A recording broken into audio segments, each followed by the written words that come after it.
સમાચાર સવારમાં આપનું સ્વાગત છે। તાજના તાજા અને મહત્વપૂર્ણ સમાચારો પર એક નજર કરીએ તે પહેલા ચેનલને સબસ્ક્રાઇબ કરી લો।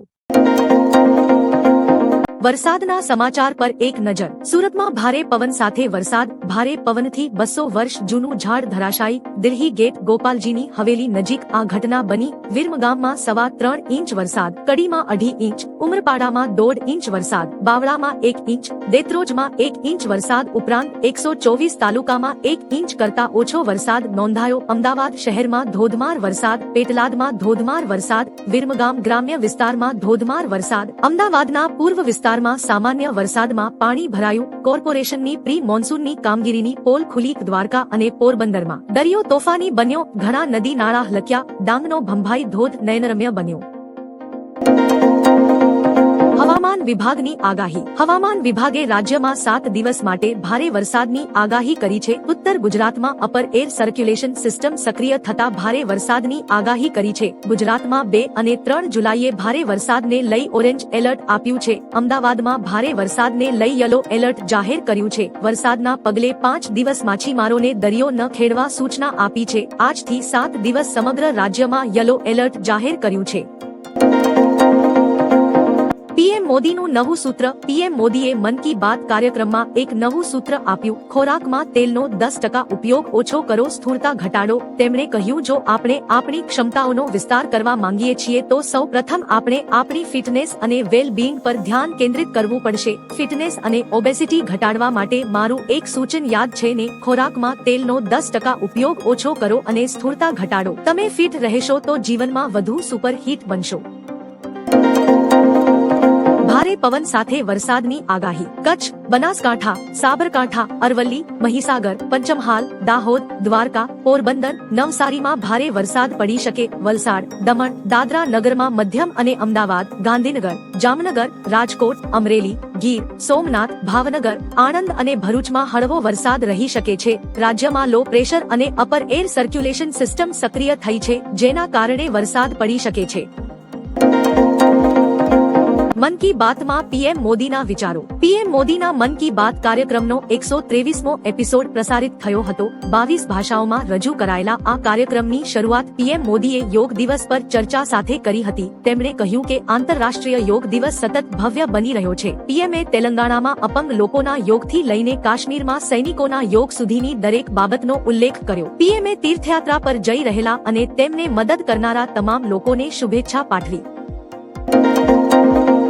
અમદાવાદ પ્લેન ક્રેશમાં 260 મૃતકોની ઓળખ। અમદાવાદ પ્લેન ક્રેશ દુર્ઘટનામાં અત્યાર સુધીમાં ડીએનએ ટેસ્ટથી 254 અને ચહેરાથી 6 મૃતકોની ઓળખ થઈ છે।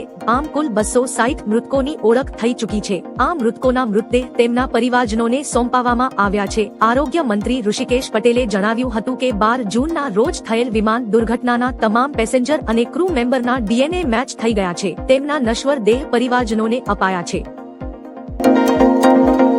ગુજરાતમાં આવું પહેલીવાર થયું। ગુજરાતમાં મેઘરાજા જૂન મહિનામાં ઘણા મહેરબાન થયા છે, ત્યારે હવામાન વિભાગના આંકડા સામે આવ્યા છે। તે મુજબ 2025માં 28 જૂન સુધીમાં રાજ્યમાં સરેરાશ 8.7 ઇંચ વરસાદ પડી ચૂક્યો છે, જો કે જૂનમાં સરેરાશ 4 ઇંચ વરસાદ પડવો જોઈએ। આમ આ વખતે ડબલ કરતા પણ વધુ વરસાદ પડ્યો છે। આ સાથે છેલ્લા 13 વર્ષને જોવામાં આવે તો વર્ષ 2023 છોડીને પહેલીવાર એવું બન્યું છે કે જૂનમાં આવો વરસાદ પડ્યો હોય। મન કી બાતમાં પીએમ મોદીની વાતો। મન કી બાતના 123માં એપિસોડમાં પીએમ મોદીએ કહ્યું કે યોગને સ્વચ્છ યમુનાના સંકલ્પ સાથે જોડ્યો। ગુજરાતમાં યોગ દિવસે રેકોર્ડ બન્યો। 2121 લોકોએ ભુજંગાસન કરી રેકોર્ડ બનાવ્યો। વન અર્થ અને વન હેલ્થની થીમ પર ઉજવણી કરાઈ। આ માત્ર એક સૂત્ર નહીં પણ વિશ્વાસ છે। વધુમાં વધુ લોકોને યોગ અપનાવવા પ્રેરિત કરો। ધાર્મિક યાત્રાઓ ભગવાન સાથે જોડે છે। ખેડૂતોની સરકાર સમક્ષ માંગ। 2 દિવસ પહેલા સાબરકાંઠા જિલ્લામાં સૌથી વધુ વરસાદ ખેડબ્રહ્માના ગ્રામ્ય વિસ્તારમાં વરસતા ખેડૂતોને ભારે નુકસાન છે। મોંઘા બિયારણ, દવા અને ખાતરો સહિત મજૂરીનો ખર્ચ સંપૂર્ણપણે વરસાદી પાણીમાં ધોવાઈ ગયો હોવાને પગલે ખેડૂતોને આર્થિક રીતે નુકસાન થયું છે। સ્થાનિક ખેડૂતોની માંગ છે કે ઝડપી નુકસાનનું સર્વે થાય તેમજ ખેડૂતોને વળતર ચૂકવે છે। પુરી મંદિરમાં થયેલી ભાગદોડ બદલ સીએમએ માફી માંગી. ઓડિશાના પુરીમાં ગુંડીચા મંદિર પાસે થયેલી ભાગદોડની ઘટના માટે ઓડિશાના સીએમ મોહન ચરણ માઝીએ માફી માંગી છે. સીએમએ કહ્યું કે હું પુરી મંદિરમાં થયેલી ભાગદોડ માટે ભગવાન શ્રી જગન્નાથના તમામ ભક્તોની માફી માંગુ છું. સરકાર આ બાબતને ખૂબ જ ગંભીરતાથી લઈ રહી છે. કોઈ પણ પ્રકારની બેદરકારી સહન કરવામાં આવશે નહીં. આની સંપૂર્ણ તપાસ કરવામાં આવશે.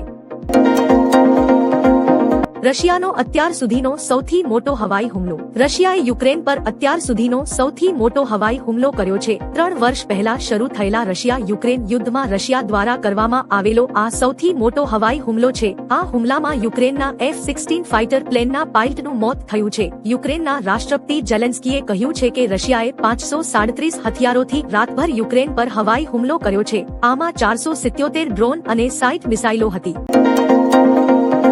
વરસાદના સમાચાર પર એક નજર. પાવાગઢ અને જાબુંઘોડામાં ધોધમાર વરસાદ. સાબરકાંઠામાં હવામાન વિભાગની આગાહીના માહોલ વચ્ચે મેઘરાજાની બેટિંગ. દેવભૂમિ દ્વારકામાં 2.5 ઇંચ વરસાદથી જગત મંદિર પર અડધા સ્તંભે ધ્વજા ચડાવી હતી. વડોદરાના શિનોર પંથકમાં સવારથી વરસાદી માહોલ. નર્મદા જિલ્લામાં 3 દિવસથી અવિરત વરસાદ. અમદાવાદ શહેરના SG હાઈવે, બોડક દેવ, વસ્ત્રાપુર, પકવાન, માનસી અને ઇસ્કોન વિસ્તારમાં વરસાદ. દ્વારકાના કલ્યાણપુરમાં 3 ઇંચ વરસાદ. કચ્છના માંડવીમાં 2 ઇંચથી વધુ વરસાદ. છેલ્લા 24 કલાકમાં 170 તાલુકામાં ખાબક્યો વરસાદ. અંબાલાલ પટેલની ભયાનક આગાહી. હવામાન નિષ્ણાંત અંબાલાલ પટેલની આગાહી અનુસાર કાલે 30 જૂન સુધી રાજ્યમાં ભારેથી અતિભારે વરસાદની શક્યતા છે. સૌરાષ્ટ્ર, મધ્ય, ઉત્તર અને દક્ષિણ ગુજરાતમાં ભારે વરસાદ વરસી શકે છે. હવામાન વિભાગની આગાહી અનુસાર આજે રાજ્યમાં વરસાદી માહોલ રહે તેવી શક્યતા છે. બનાસકાંઠા અને કચ્છમાં અતિભારે વરસાદનું ઓરેન્જ એલર્ટ. જામનગર, દ્વારકામાં ઓરેન્જ એલર્ટ જ્યારે પાટણ, સાબરકાંઠામાં ભારે વરસાદનું યેલો એલર્ટ આપવામાં આવ્યું છે. અમદાવાદમાં ટ્રેન ઉથલાવવાનો પ્રયાસ. અમદાવાદના ઘાટલોડિયા વિસ્તારમાં વંદે ભારત ટ્રેન ઉથલાવવાનો પ્રયાસ કર્યો હોવાની ઘટના સામે આવી છે. આ ઘટના અંગે જાણ થતા રેલવે પોલીસ દ્વારા સમગ્ર કેસની તપાસ ક્રાઇમ બ્રાન્ચને સોંપી છે. અમદાવાદ પોલીસ આરોપીઓને શોધી ન શકતા તપાસ ક્રાઇમ બ્રાન્ચને સોંપવામાં આવી છે. જણાવી દઈએ કે રેલવે ટ્રેક પર 20 ફૂટ લાંબી લોખંડની એંગલ મૂકી રેલવે ઉથલાવવાનો પ્રયાસ કરાયો હતો.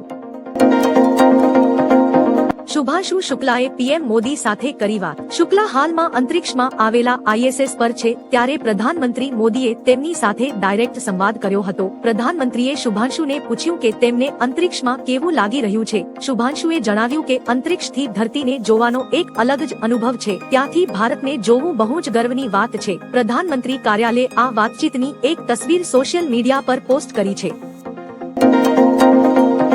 1 જુલાઈથી દેશમાં થશે આ મોટો ફેરફાર. IRCTC પર OTP વગર તત્કાલ ટિકિટ બુક નહીં થાય. એજન્ટોને પહેલી 30 મિનિટ માટે તત્કાલ ટિકિટ બુક કરાવવા પર પ્રતિબંધ મૂકવામાં આવશે. રેલવે મુસાફરોના ભાડામાં વધારો થશે. આધાર કાર્ડ આપ્યા વિના પાન કાર્ડ બનાવી શકાશે નહીં. ક્રેડિટ કાર્ડ બિલ ફક્ત ભારત બિલ પેમેન્ટ સિસ્ટમથી જ ચૂકવી શકાશે. BBPS સાથે જોડાયેલા ન હોય તેવા પ્લેટફોર્મ પરથી બિલ ચૂકવી શકાશે નહીં.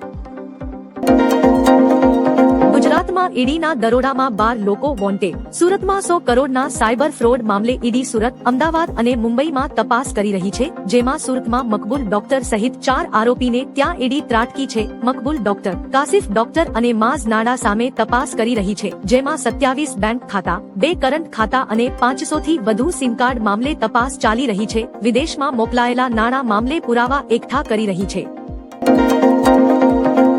સસ્તા થવા જઈ રહ્યા છે CNG અને PNG ના ભાવ. CNG અને PNG ના ભાવને લઈને સારા સમાચાર આવ્યા છે. PNGRB દ્વારા નવા એકીકૃત ટેરિફ સિસ્ટમને મંજૂરી મળતા ભાવમાં ઘટાડો થવાની શક્યતા છે. દેશને 3 અલગ-અલગ ટેરિફ ઝોનમાં વહેંચવામાં આવ્યો હતો પરંતુ હવે તેને 2 ઝોનમાં લાવવાની વાતચીત ચાલી રહી છે. જો આ મંજૂર થાય તો ગ્રાહકોને સસ્તો ગેસ મળશે. આગામી 2-3 દિવસમાં અંગે સત્તાવાર જાહેરાત થવાની શક્યતા છે. ગીરા ધોધ સક્રિય થતા પ્રવાસીઓ ઉમટ્યા. વરસાદી વાતાવરણમાં ડાંગનું કુદરતી સૌંદર્ય સોળે કળાએ ખીલી ઉઠ્યું છે. જેમાં ડાંગ આગવી ઓળખ ધરાવતો ગીરા ધોધ સક્રિય થતા સૌનું ધ્યાન આકર્ષાયું છે. ડાંગના ગીરા ધોધને નિહાળવા માટે સહેલાણીઓ ઉમટી પડ્યા છે. ડાંગના અનેક ધોધ પણ સક્રિય થતા આહલાદક દ્રશ્યો સર્જાયા છે. પ્રવાસીઓ કુદરતી સૌંદર્યની મજા માણવા ઉમટી પડ્યા છે. આવા સ્થળે જતા પહેલા બાળકોની ખાસ સાવચેતી લેવી જોઈએ. 42 વર્ષની ઉંમરે અભિનેત્રીનું અવસાન. કાંટા લગા ગર્લ તરીકે પ્રખ્યાત અભિનેત્રી શેફાલી જરીવાલાનું નિધન થયું છે. શેફાલી મુંબઈના અંધેરી લોખંડવાલા વિસ્તારમાં રહેતી હતી. અચાનક રાત્રે 11 વાગ્યાની આસપાસ તેણીને છાતીમાં દુખાવો થયો હતો. આ પછી શેફાલીના પતિ પરાગ ત્યાગી તેણીને નજીકની હોસ્પિટલમાં લઈ ગયા, જ્યાં ડોક્ટરોએ તેણીને મૃત જાહેર કરી હતી. શેફાલી જરીવાલાનું મૃત્યુ કાર્ડિયાક અરેસ્ટને કારણે થયું હોવાનું કહેવાય છે.